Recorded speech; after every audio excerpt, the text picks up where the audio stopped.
Kim, good to see you. This video is for anyone who wants to retire in 2025. We have 5 money moves you need to do first. Retirement planning usually takes place over decades. Checking in with yourself throughout the planning process can keep you on track, but you do need to give your finances a cold, hard look before you tell the boss goodbye.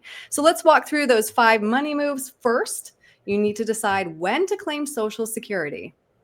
Yes, Social Security for most people is a major source of income in retirement. So looking at all of your options is going to be important, especially if you're a married couple. So the earliest you can pull on Social Security is right at age 62, and the latest you'd want to defer is age 70.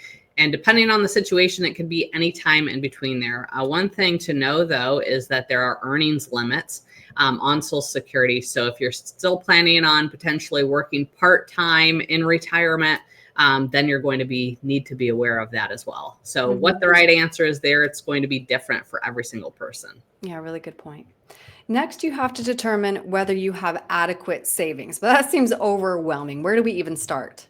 Yeah, so we always like to say that we look at it as a backwards kind of calculation. So first, we need to understand what you're currently spending, because what we find is that most people at least want to keep the baseline of what they've been spending during their life into retirement, if not kick it up a little bit. So that's a good starting point. And then from there, we have to determine what other sources of income do we have coming in. Are we going to have the Social Security? Are we going to have the different types of pensions? And then we can decide what our gap is. And then from there, it makes that equation much more simple to kind of figure out if you do have enough saved to maintain current standard of living. I see.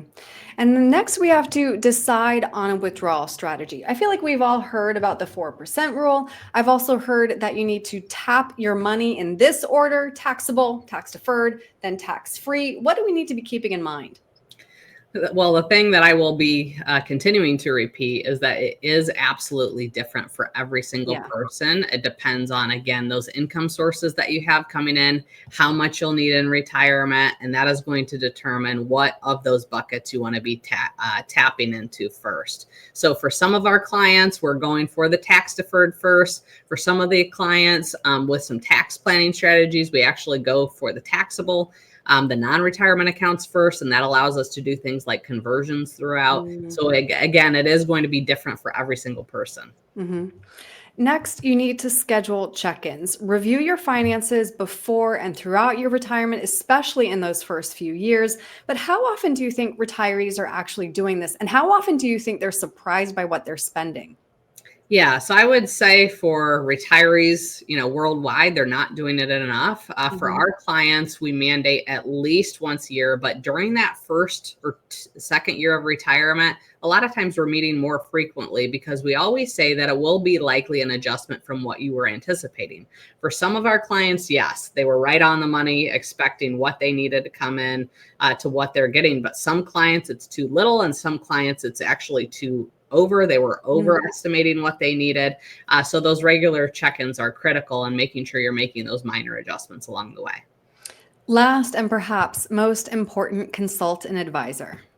Yes, you never want to go it alone. Advisors can oftentimes see things that you may not or cannot see.